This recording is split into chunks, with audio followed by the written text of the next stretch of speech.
Hey, good evening or good morning to wherever you are. You know what time it is. This is Big J. Let's talk.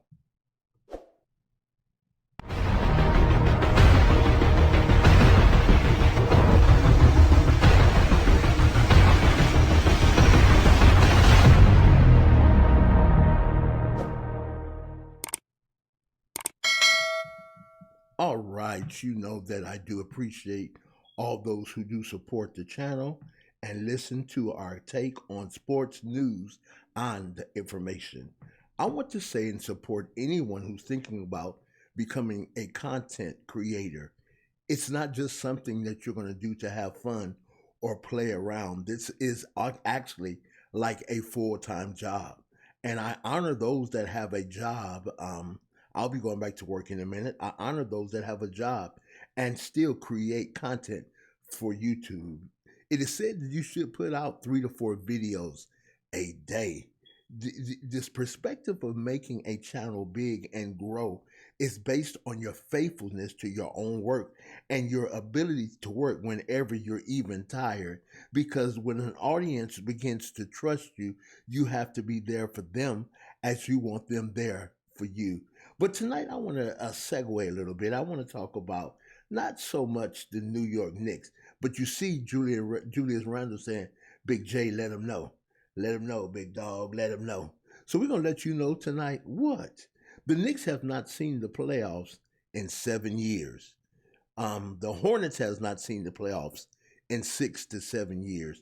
I'm going to show you a video and then I'm going to come back hoping we will be on the same page or you will get what I'm trying to show you.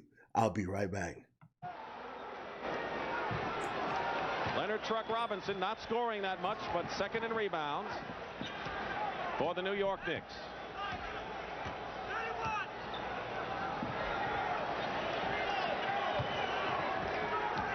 Maxwell. And Dennis Johnson going into the hoop. He's fouled.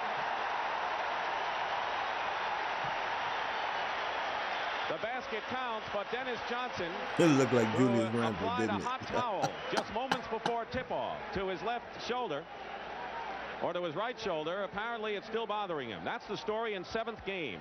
Dennis Made Johnson. the shot lefty. Loved him as and, a I point was told guard. by the doctor that I we'll watched probably this see game. DJ shooting a lot lefty today In the because 80s. that right arm is Just not told you working how old I 100%. am. He misses the free throw. Dennis Johnson did not play, and Got Scott Bernard Wedman King in a in this controversial game. move. Started Larry off Parrish. guard Parrish, in we the got 6th Parrish, game. This is a Miguel, Boston Celtic foul. we got Bird. Hubie Brown off We the got bench. a lot of big names back then. As A he lot of calls them all the have plays, gone on and offensive rest and their defensive, souls. every time down the floor. But it's a The reason I'm foul is on showing you this. Maxwell. I want to see You if want you to see can if they figure out establish where I'm Bernard going to King go as in the quickly as the narrative Celtics tonight. got Bird into the game. Trent Tucker, best pure outside shooter the Knicks have. Rory Sparrow hits outside. Hubie Brown told us yesterday at our meeting with him that he needs a good game from Rory Sparrow. He has slumped. Okay, here we go. Let's talk. I really appreciate what Julius Randle and the Knicks are doing, and I'll tell you why. If you are old enough to understand the NBA and the teams in the NBA, you understand that in the 70s, the 80s, and in the early 90s, it was only about 3 teams or 4 teams.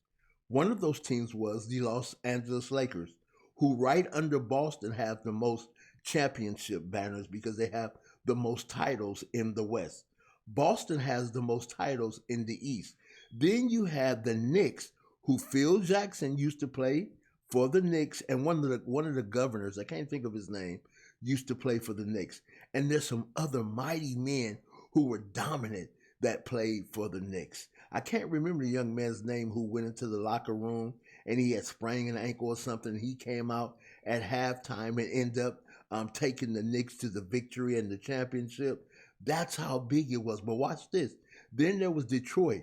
There were really only 4 teams in all of the NBA and ABA and basketball. There were 4 teams that each year that dominated the circuit and made it to the playoffs and came and got in the championship.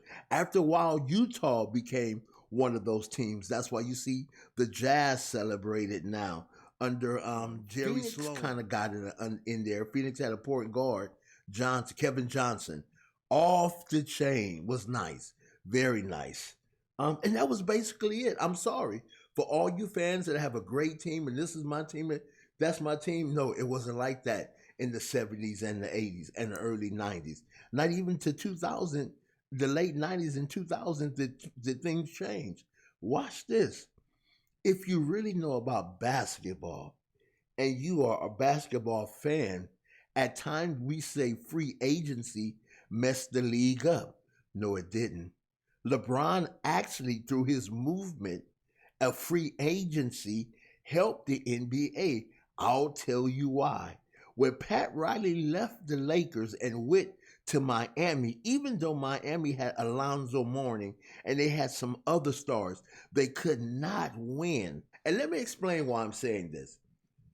20 years ago, we only had 4 viable teams that met in the Western and the Eastern Conference playoffs championship, and 2 of those teams went to the finals.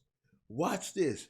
If you look at the NBA now and the level of competition, as I was watching the Clippers play the Hornets tonight, and someone who's an NBA fan for over 20 years know where I'm about to go.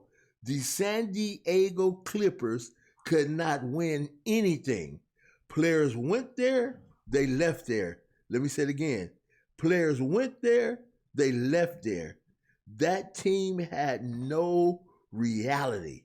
That team was, I'm sorry, the San Diego Clippers.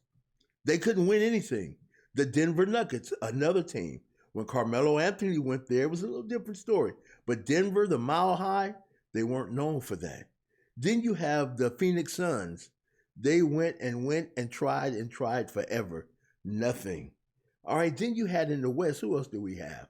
Utah was viable because with John Stockton and Karl Malone, they were always in the playoffs but get booted in the finals by Michael Jordan. Now, in the East at one time, with Daryl Dawkins, Dr. Duncanstein, the 76ers were the team to beat with Dr. J. But listen how I'm talking. There were only a few viable teams. Watch this. Now, after 20 or 30 years, you have a play-in tournament because there are teams which now are trying to compete, which we never thought of. Do you realize that outside of watching Muggsy Bogues, Grandmama Larry Johnson, Alonzo Mourning, that I didn't even realize the Charlotte Hornets existed? I watched the games, but I never paid attention to the jerseys or to the uniforms. I paid attention to the players. Why?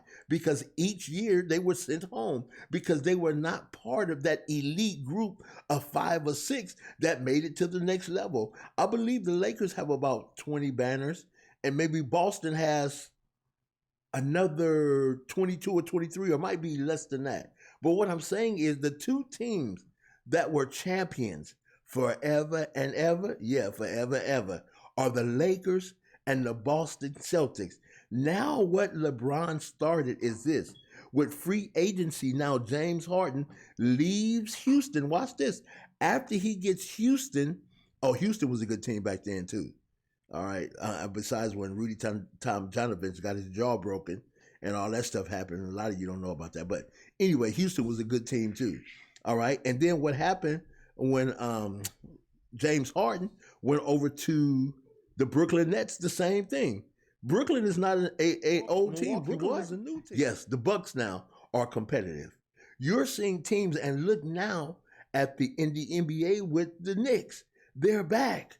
They're back up there to the point to where I don't know if you are old enough to remember Spike Lee in the Garden at those games to where it was just with Charles Oakley and some of those players. It was just dog fight. It was just a dog fight. Man, the Knicks had some cold-blooded players who were ruthless. And Anthony Mason. And if you ever saw them play, you would understand why folk and teams did not want to play. So you see what happens now? Then you get Chris Paul, who's traded from Houston. He ends up in Phoenix. Now look at the Suns. So I don't know if you're getting it. The diversity of free agents and players is making the NBA a universal playing field because of the amount or the level of free agency. Watch this. Julius Randle was let go by the Lakers. He ends up with another team. Now he's traded to the Knicks. Look at the Knicks in the 4th seed in the East. The Knicks, who hasn't won anything in 7 years. The lonely Knicks, they go out and they draft R.J. Barrett. Then watch this. Detroit is struggling, who at one time was a powerhouse. They give up who? Derrick Rose. Now look at the Knicks. You have players from other teams who the teams where are being depleted, but are going to rebound and build in the draft. But now at least you have some teams in the East that are not like times past who can play and who will give those teams in the West so other individuals can get sports news and information as real as it gets. And it gets real here on Big J Let's Talk. All right, so I hope that you are receiving what's necessary in order to help us. And I know you would help us, wouldn't you? If you have not yet, hit that subscribe button. Also hit that bell so you'll be notified when we upload content. Do me a favor. If you listened all the way through, you owe it to me and yourself to smash that like button. If you don't do anything else but just hit the like button. Now, if you enjoy the content, leave a comment and let us know if you enjoyed it. If you didn't, please leave me a comment and tell us why. But again, we thank you so much for being just who you are. Wait a minute. And now you know what I'm about to say, right? You know what I'm about to say. Be the best, and the best you will become. You've been on with Big J, and you know what time it is. Roll that outro.